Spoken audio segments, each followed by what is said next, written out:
भारतीय इतिहास के कुछ विषय भाग 2, भक्ति सूफी परंपराएं।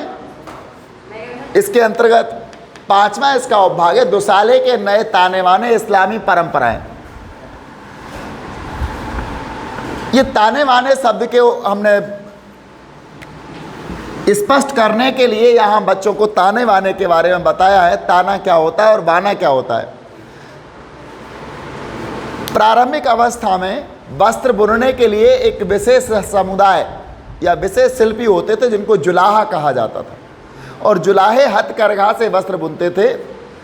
जब करघे पर वो इस प्रकार का धागा डालते थे, ऊपर से नीचे इस प्रकार का धागा, तो इसको ताना कहा जाता था। और जब वो इसको वस्त्र को बुनने के लिए इस तरफ से धागा डालते थे तो इसको बाना कहा जाता था। और जब ताना और बाना दोनों लग जाते थे तो वस्त्र की बुनाई कंप्लीट हो जाती थी। इसको ताना वाना कहा जाता है। इसलिए यहाँ लिखा है दुसाले के नए ताने वाने। दुसाला वो होता है जो वस्त्रों के ऊपर से ओढ़ा जाता है। जिस तरह उपमहाद्वीप यानी भारतीय उपमहाद्वीप के विभिन्न क्षेत्र एक दूसरे से पृथक नहीं थे, हमारे देश के क्षेत्र थे वो एक दूसरे से अलग नहीं थे। भारत को इस प्रकार बनाया गया है प्रकृति के द्वारा, ऊपर से देखने पर या कहीं से देखने पर एक स्पष्ट होता है कि प्रकृति चाहती थी, ईश्वर चाहता था कि ये इतना टुकड़ा है, ये भारत होगा। एक अलग टुकड़ा बनाया है। आप मैप में देखना, वर्ल्ड का जब मैप देखोगे तो एक अलग ही टुकड़ा है, उसको भारत कहा जाता है। तो भारत जिस तरह उपमहाद्वीप के विभिन्न क्षेत्र एक दूसरे से पृथक नहीं थे, उसी तरह समुद्र और पहाड़ों के परे के क्षेत्रों से भी संपर्क शताब्दियों से बना रहा। समुद्र के रास्ते से या पहाड़ों के रास्ते से अन्य क्षेत्रों से भी हमारे देश का या हमारे उपमहाद्वीप का संपर्क बना रहा। या तो हम समुद्र मार्ग से संपर्क बना लेते थे या फिर पर्वतीय मार्ग से संपर्क बना लेते थे। चूंकि भारत की 3 दिशाओं में तो सागर है, पूरब में बंगाल की खाड़ी, पश्चिम में अरब सागर और दक्षिण में हिंद महासागर। किंतु भारत के उत्तर में पर्वतीय क्षेत्र जिसको हिमालय कहते हैं। तो चारों तरफ से भारत की सीमा प्रकृति ने सुरक्षित कर रखी। तो या तो हम समुद्र मार्ग से या पर्वतीय मार्ग से लोगों के संपर्क में रहे,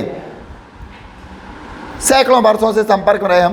प्रथम सहस्त्राब्दी ईस्वी में, प्रथम सहस्त्राब्दी ईस्वी का मतलब है 1000 ईस्वी। सहस्त्राब्दी का मतलब होता है, सहस्त्र का मतलब 1000 होता है।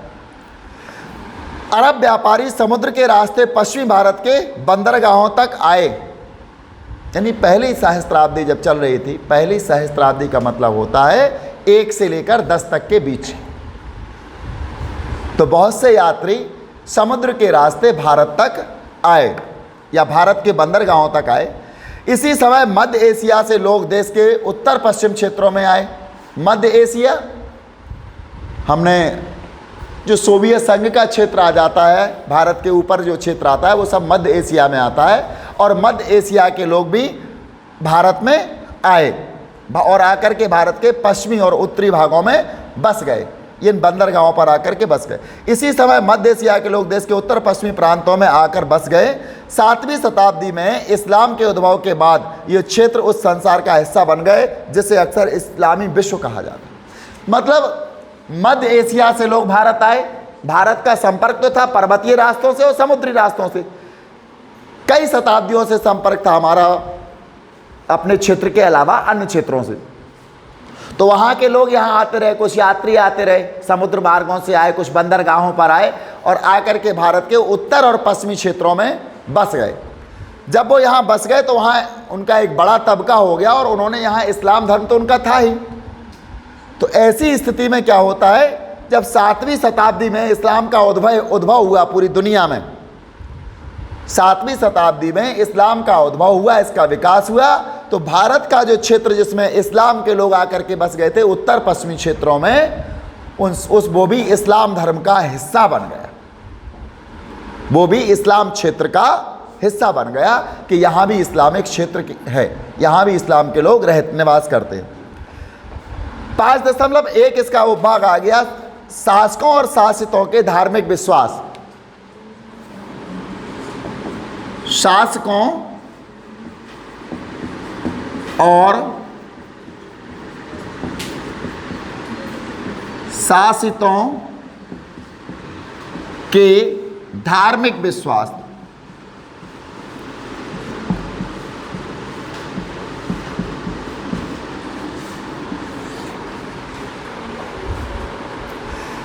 शासकों और शासितों के धार्मिक विश्वास। शासक कौन होता है और शासित कौन होता है? जो सुल्तान, राजा या सम्राट होता है वो है शासक। जो शासन करता है वो शासक। जिन पर शासन करता है वो शासित। राजा और प्रजा, यही मतलब हुआ है इसका। जो शासन करता है, राजा होता है, वो शासक है, और जिस पर वो शासन कर रहा है वो शासित है। इन लोगों के धार्मिक विश्वास क्या थे? शासक क्या सोचता था धर्म के बारे में और शासित क्या सोचते थे? हम भली भांति जानते हैं कि हमारे यहाँ बहुसंख्यक जनता सनातन धर्म की थी, हिंदू धर्म की थी, और शासक लोग हमारे यहाँ जो आए विदेशों से, तुर्की शासन आए, इनका एक अलग विचार था, अलग धर्म था जो इस्लामिक थे। अब दोनों के धार्मिक विश्वासों में तो अंतर होगा, धार्मिक विश्वासों में अंतर। क्या अंतर होगा भाई? शासक इस्लाम धर्म का को मानने वाला है और शासित हिंदू धर्म को मानने वाले, तो दोनों के धार्मिक विश्वास तो अलग अलग होंगे। और हमारा तो देश विविधताओं का देश है, बहुलता का देश है। चूँकि हमारे यहाँ पहले डच, पुर्तगाली, फ्रांसीसी और अंग्रेज भी रहे हैं, यहाँ आए हैं। निश्चित है सभी तो वापस नहीं गए होंगे, कुछ लोग तो रह गए होंगे। तो हमारा देश तो विविधताओं वाला देश है। इसके बाद हमारे यहाँ स्वयं के धर्म में भी हमारे यहाँ विविधता है। शैव हैं, वैष्णव हैं, दैवीय संप्रदाय वाले भी लोग भी हमारे यहाँ। फिर हमने आपको बताया था नाथ, कल बताया था ना हमने, नाथ थे, जोगी थे, कौन? सिद्ध। तो इस प्रकार से हमारे यहाँ विभिन्न विविधताओं वाला देश हमारा भारत है।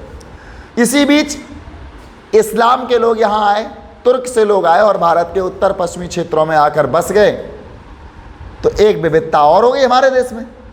तो हमारे देश में विविधताएं तो हैं। अब जब विविधताएं हैं तो विश्वास भी अलग अलग होंगे। जो कुशल शासक होता है, शासक और शासितों के धार्मिक विश्वास हम पढ़ रहे हैं। जो कुशल शासक होता है वो सबका हित सोचता है, सबको अपना मानता है। हमारे यहाँ विभिन्न धर्मों को मानने वाले जब लोग रहते थे तो कुछ शासक ऐसे थे सभी धर्मों का सहयोग करते थे, और कुछ ऐसे होते थे कट्टरवादी, नहीं, जो शासक का धर्म है वही आपको अपनाना पड़ेगा, अन्यथा आपकी खैर नहीं। अलग अलग विचारधाराओं वाले। तो हम इसी बात को आगे बढ़ाते हैं।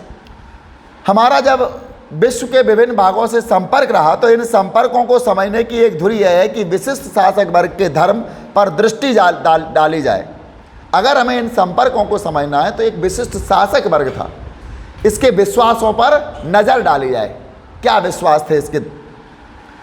711 ईस्वी में, हमारे यहाँ 711 ईस्वी में एक तुर्क शासक आया था, मोहम्मद बिन कासिम। ये अरब से आया था, मोहम्मद बिन कासिम।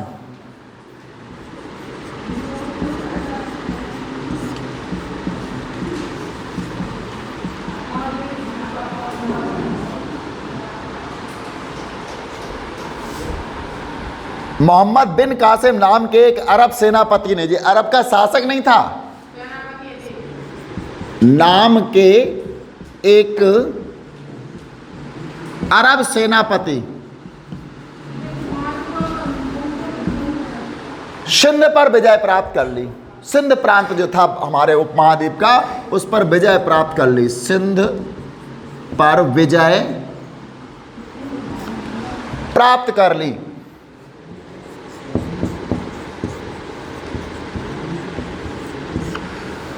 सिंध पर विजय प्राप्त कर ली। अब सिंध प्रांत पर विजय हो गई इनकी, अरब सेनापति की। उस समय इस्लाम का उद्भव हो रहा था। हमने जैसा आपको पिछले बता चुके थोड़ी देर पहले, इस्लाम का 7वीं शताब्दी में उद्भव हुआ था। उद्भव का मतलब विकास। और इसके गुरु को खलीफा कहा जाता था, खलीफा कहा जाता था। और उसे खलीफा के क्षेत्र में शामिल कर लिया, यानी उस समय कोई शासक नहीं था, खलीफा का ही राज्य चलता था, खलीफा का ही राज्य चलता था। तो जब सिंध पर विजय प्राप्त की बिन कासिम ने, तो उसको किसका क्षेत्र घोषित कर दिया? खलीफा के क्षेत्र में शामिल कर लिया, या खलीफा का क्षेत्र घोषित कर दिया। चूंकि मोहम्मद बिन कासिम अपने आप में सेनापति था और शासन तो उस समय खलीफा का चल रहा था, तो खलीफा के क्षेत्र में इसको शामिल कर लिया, हमारे उपमहाद्वीप के सिंध प्रांत को। लगभग 13वीं, इसके बाद फिर क्या होता है, लगभग 13वीं शताब्दी में यहाँ से फिर इस्लाम थोड़ी देर के लिए हमारे यहाँ प्रसुप्त अवस्था में पहुँच गया, सो गया। और ये कब जागा? 13वीं शताब्दी में तुर्क और अफगानों ने दिल्ली सल्तनत की नींव रखी।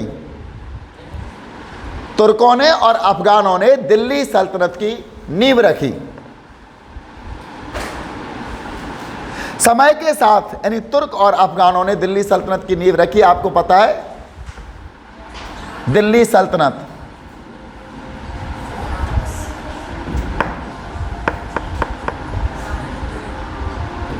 तेरहवीं शताब्दी में तुर्क और अफगानियों ने यहां आकर सल्तनत कायम की भारत में, यानी हमारे देश में।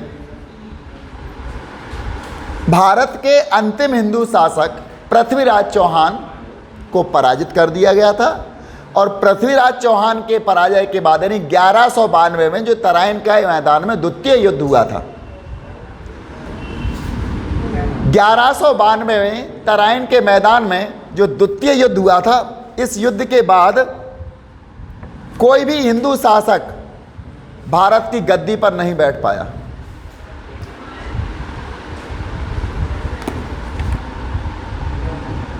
समझ में आया आप लोगों को? कितने वर्ष तक? 1192 के बाद तराइन के मैदान में जो युद्ध हुआ था, उस युद्ध के पश्चात कोई भी हिंदू शासक 15 अगस्त 1947 तक भारत की गद्दी पर नहीं बैठ पाया। कितने वर्ष हुए आप अनुमान लगा सकते हो। तो तुर्क और अफगानों ने यहां शासन किया, और जब इन लोगों ने यहां शासन किया, सल्तनत कायम की, तो समय के साथ दक्कन और अन्य भागों में भी सल्तनत की सीमा का प्रसार हुआ। पहले तो वो कहाँ बस गए थे? उत्तर और पश्चिमी प्रांत में, भारत यानी भारतीय उपमहाद्वीप के उत्तर पश्चिम प्रांत में इस्लामों ने अपने डेरा डाल लिए थे। समय के साथ साथ इनका क्षेत्र बढ़ा और दक्कन और अन्य भागों में भी सल्तनत की सीमा का प्रसार हो गया। दक्कन का मतलब भारत का दक्षिणी भाग, और भारत के अन्य भागों में भी इस्लामी सीमा का प्रसार हो गया। इनका राज धीरे धीरे बढ़ने लगा। बहुत से क्षेत्रों में इस्लाम शासकों का स्वीकृत धर्म था। बहुत से ऐसे क्षेत्र थे जहां इस्लाम शासकों का जो धर्म था वो स्वीकृत था। स्वीकृत मतलब लोगों को इस्लाम धर्म ही मानना पड़ता था। यह स्थिति 16वीं शताब्दी में मुगल सल्तनत की स्थापना के साथ भी बरकरार रही। जब 16वीं, यानी अभी तो तुर्क और वो थे अफगानी, तुर्क और अफगानियों ने शासन किया, पहले इन्होंने सल्तनत बनाई, दिल्ली सल्तनत की स्थापना की, और इसके बाद 16वीं शताब्दी में हमारे यहाँ मुगलों ने शासन किया। और सबसे पहले मुगल बाबर, हुमायूं, अकबर, और बस इनके अकबर के बेटे, इनके पोते, इस प्रकार से मुगल शासन। और अंतिम मुगल शासक बहादुर शाह जफर थे। तो मुसलमानों का यानी कि मुगल शासक बरकरार हुआ। यहाँ पर 18वीं शताब्दी में जो क्षेत्रीय राज्य उभर कर आए, उनमें से कई राज्यों के शासक भी इस्लाम धर्म को मानने वाले थे। यानी इस्लाम धर्म, जैसे मोहम्मद बिन कासिम सेनापति के रूप में यहाँ आया था, उसने सिंध विजय की थी, और भारत के उत्तर पश्चिमी क्षेत्र को इस्लाम क्षेत्र में शामिल कर लिया था, यानी खलीफा का क्षेत्र या इस्लामिक क्षेत्र बना दिया था उसने। इसके बाद 13वीं शताब्दी में यहाँ अरब और अफगानियों ने शासन किया, और इसके बाद फिर 16वीं में मुगलों ने किया और इस पूरे क्षेत्र को इस्लाम में परिवर्तित करने का प्रयास किया। कई क्षेत्र में तो इस्लाम धर्म स्वीकार्य हो गया शासकों के द्वारा। कई राज्य 18वीं शताब्दी में उभर कर आए और इन राज्यों के शासक भी इस्लाम धर्म को मानने वाले थे। सैद्धांतिक रूप से मुसलमान शासकों को उलमा के मार्गदर्शन पर चलना होता था, यानी मुसलमान शासक किसके राज उस पर चलते थे? उलमा के मार्गदर्शन पर चलना पड़ता था इनको। मुस्लिम शासक किसके? उलमा के मार्गदर्शन पर।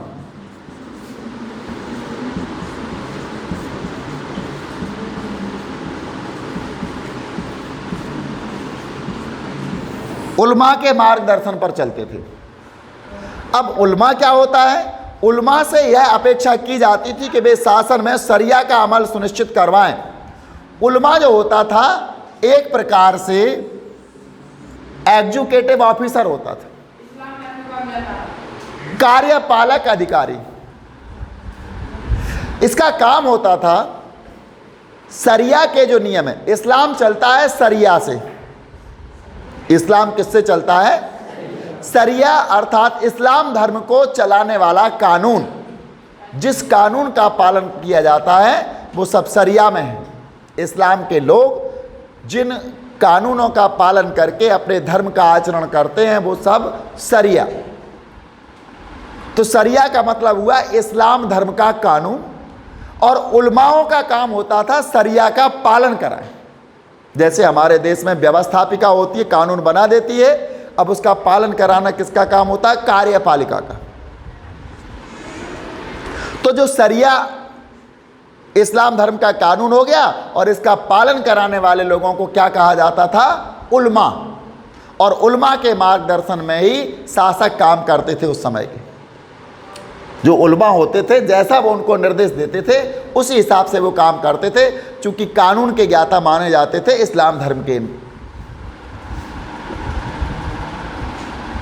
उलमा से यह अपेक्षा की जाती थी कि वे शासन में शरिया का अमल सुनिश्चित करवाएं, किंतु उपमहाद्वीप में स्थिति जटिल थी क्योंकि बड़ी जनसंख्या इस्लाम धर्म को मानने वालों की नहीं थी।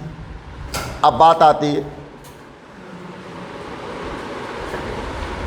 उलमाओं से क्या आशा की जा रही थी कि उलमा शरिया का पालन करवाएं। शरिया मतलब इस्लामिक कानून, इसका पालन करवाएं।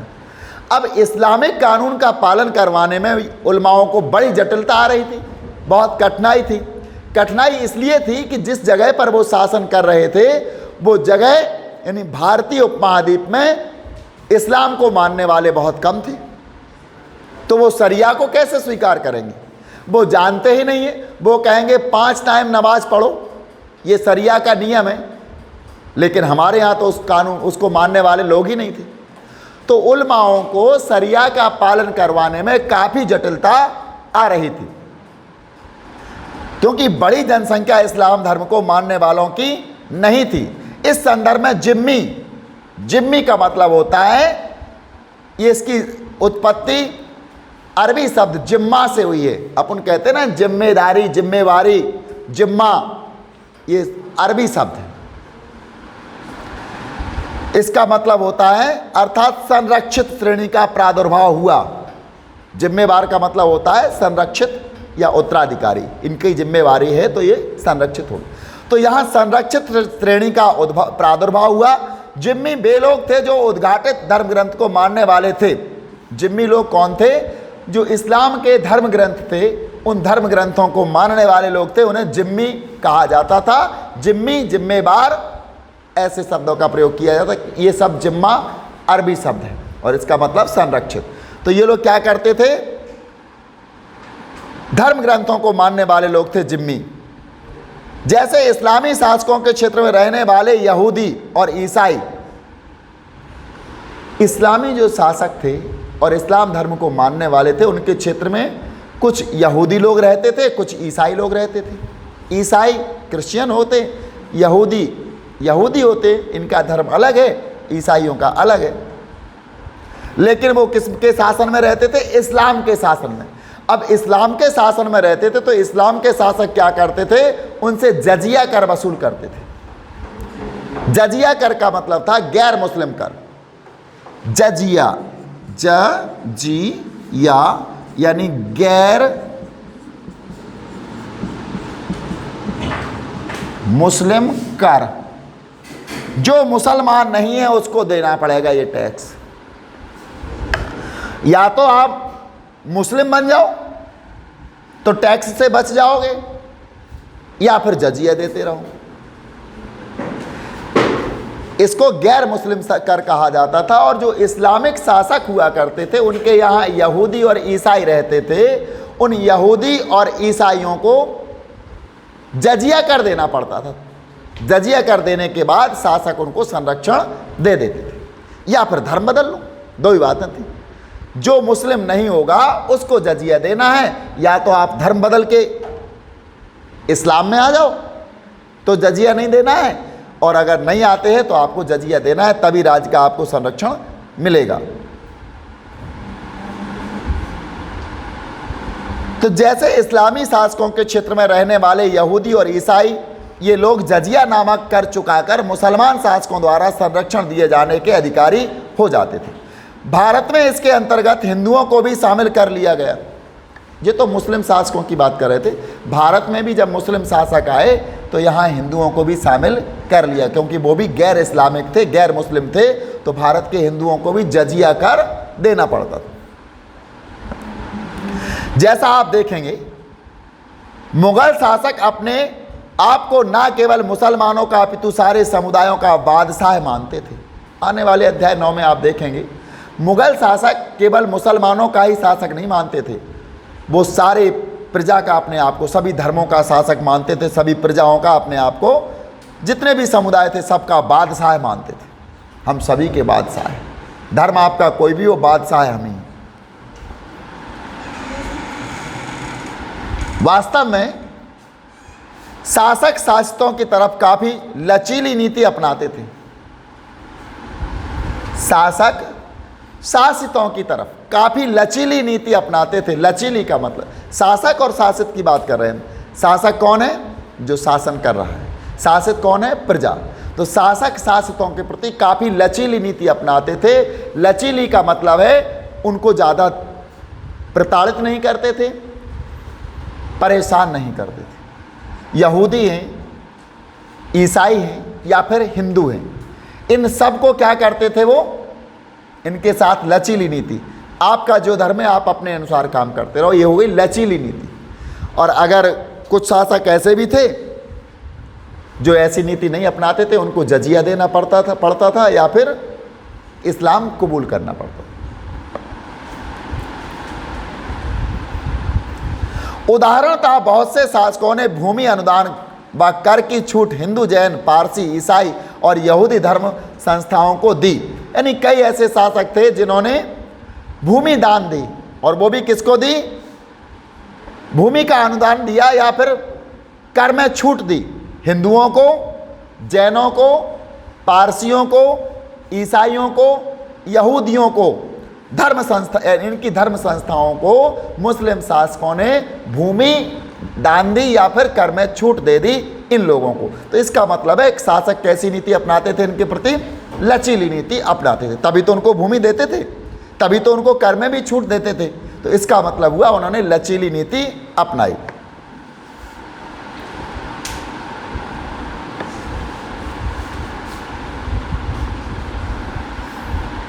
गैर मुसलमान, जो मुसलमान नहीं हुआ करते थे, उन्हें गैर मुसलमान धार्मिक नेताओं के प्रति श्रद्धा भाव व्यक्त किया करते थे। और ये धार्मिक नेताओं के प्रति कौन सा भाव व्यक्त करते थे? श्रद्धा भाव। ऐसे अनुदान अनेक मुगल बादशाहों, जिनमें अकबर और औरंगजेब शामिल थे, द्वारा दिए गए। यहाँ कुछ अनुदान की बात करें, हम सरिया की बात करते हैं। यहाँ एक बॉक्स में सरिया दिया हुआ है। सरिया आपको बता दिया हमने, सरिया क्या होता है। इस्लामिक कानून, इस्लाम धर्म को चलाने वाला कानून।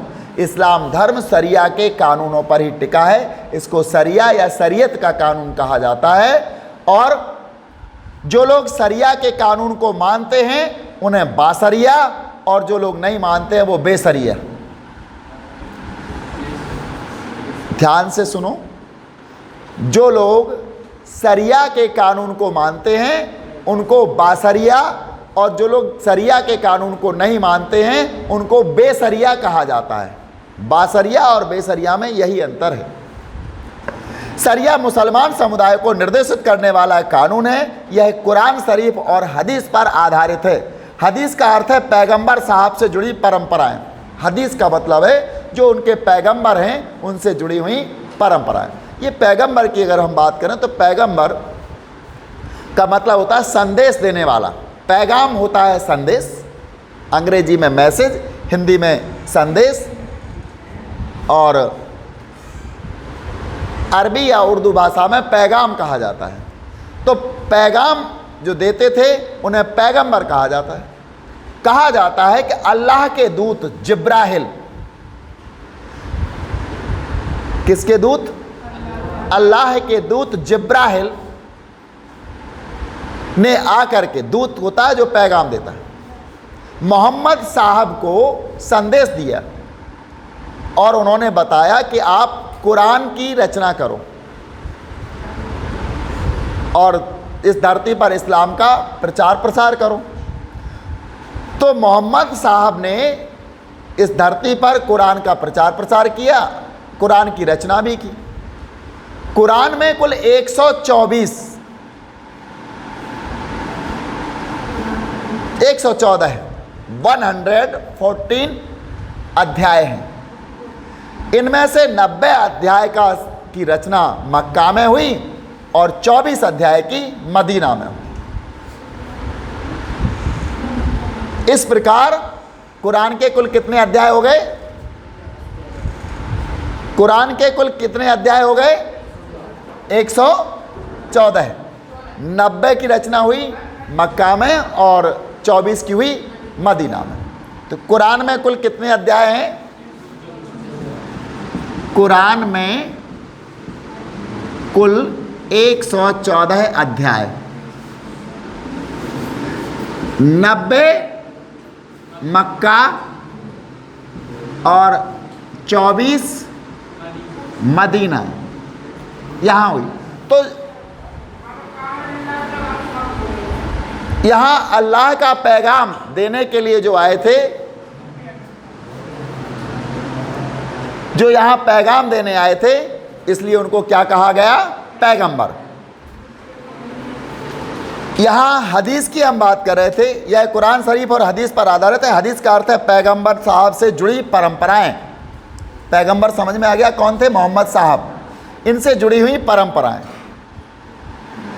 जिनके अंतर्गत उनके स्मृत शब्द, यानी जो उन्हें याद थे वो शब्द हैं। उनके कौन से शब्द बोले थे? क्रियाकलाप भी आते हैं। जब अरब क्षेत्र से बाहर इस्लाम का प्रसार हुआ, पहले इस्लाम केवल अरब क्षेत्र में था, फिर धीरे धीरे बाहर हुआ, जैसे भारत में आ गया, भारत महाद्वीप में भी इस्लाम आया। तो जब अरब क्षेत्र से बाहर इस्लाम का प्रसार हुआ, जहाँ के आचार व्यवहार भिन्न थे, वहाँ इस्लाम से लोग अलग लोग रहते थे, वहाँ के आचार और व्यवहार भी भिन्न थे। तो क्यास का मतलब होता है समानता या सदृश्यता। क्यास का मतलब होता है समानता या सदृश्यता। आपने ये शब्द सुना होगा, क्यास लगाना।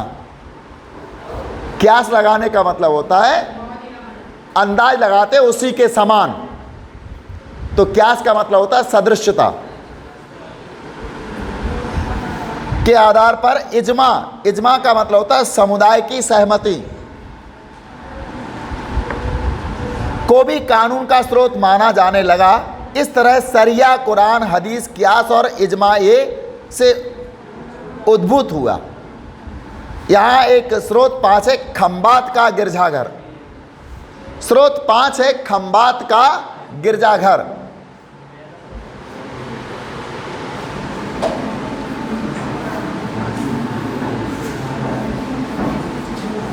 यहाँ गिरजाघर ईसाइयों का होता है और यहाँ खंबात में जो कि भारत के गुजरात में स्थित है खंबात, वहाँ गिरजाघर बनने के लिए या बनाने के लिए किसी मुस्लिम शासक ने सहमति दी होगी। खंबात का गिरजाघर।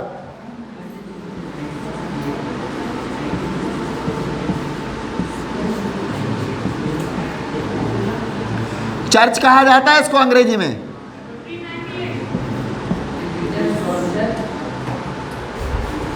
खंबात का गिरजाघर।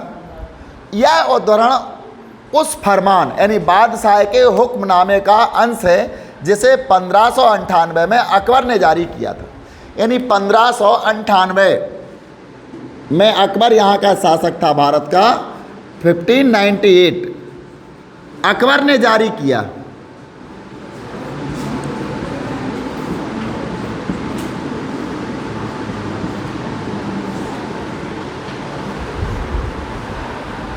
वो क्या लिखता है फरमान में?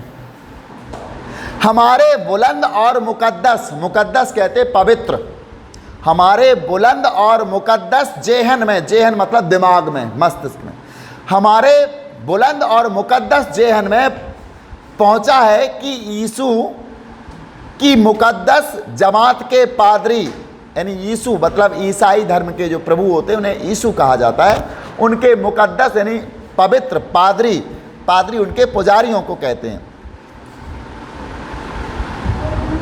मुकद्दस जमात के पादरी खंबायत गुजरात के शहर में इबादत के लिए, इबादत का मतलब होता है प्रार्थना, प्रार्थना के लिए गिरजाघर यानी एक इमारत की तामीर, तामीर का मतलब होता है निर्माण करना, मतलब खंबात के वहाँ यीशु प्रभु के एक पवित्र पादरी हैं जो खंबात में प्रार्थना के लिए एक इमारत, तामीर मीन्स निर्माण करना चाहते, बनाना चाहते हैं। गिरजाघर चर्च को कहते हैं। इसलिए यह शाही फरमान जारी किया जा रहा है, खंबायत के महानुभाव किसी भी तरह उनके रास्ते में ना आए। खंबायत क्षेत्र में जो भी लोग रह रहे हैं वो ईसाइयों के या पादरियों के रास्ते में ना आए, उनको गिरजाघर बनाने दिया जाए, उन्हें गिरजाघर की तामीर करने दें, यानी तामीर का मतलब निर्माण करना, गिरजाघर की निर्माण करने दें जिसमें वे अपनी इबादत कर सकें।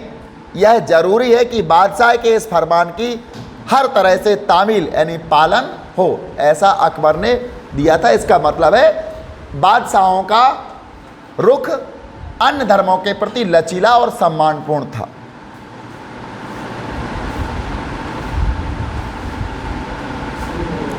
एक और स्रोत है जोगी के प्रति श्रद्धा। यह उद्धरण 1661-62 में औरंगजेब द्वारा जोगी को लिखे पत्र का अंश है। क्या लिखते हैं? बुलंद मकाम शिव मूरत गुरु आनंद नाथ जियो। उन्होंने लिखा है औरंगजेब ने, औरंगजेब चूंकि कट्टर मुसलमान था। बुलंद मकाम शिव मूरत गुरु आनंद नाथ जियो, ये वो जोगी थे, उनके लिए कह रहे जनाब ए मोहतरम, जनाब ए मोहतरम, मोहतरम का मतलब है श्रद्धेय, सम्मान का शब्द है। अमन और खुशी से हमेशा ही श्री शिव जियो ही पनाह में रहें। श्री शिव शंकर भगवान की बात है, क्योंकि जोगी लोग जो थे वो शंकर भगवान के अनुयायी थे। पनाह मतलब उनके शरण में रहें। पोशाक के लिए वस्त्र और 25 रुपए की रकम जो भेंट के तौर पर भेजी गई है, यानी औरंगजेब ने भेजी थी, पोशाक के लिए वस्त्र और 25 रुपए की रकम भेंट के तौर पर भेजी गई है, आप तक पहुंचेगी। जनाब ए मोहतरम, आप हमें लिख सकते हैं जब भी हमारी मदद की ज़रूरत हो। यहाँ औरंगजेब जोगियों को लिखते हैं कि आपको जब ज़रूरत की मदद आवश्यकता हो हमें लिख सकते हो और हम आपको वस्त्र और 25 रुपए की रकम भिजवा रहे हैं। जोगी द्वारा वंदनीय देवता की पहचान कीजिए। जोगी के प्रति बादशाह के रवैये का जीवन। कौन थे जोगी द्वारा वंदनीय देवता? शिव। अगला 5.2 लोक प्रचलन में इस्लाम। आज के लिए बस इतना ही।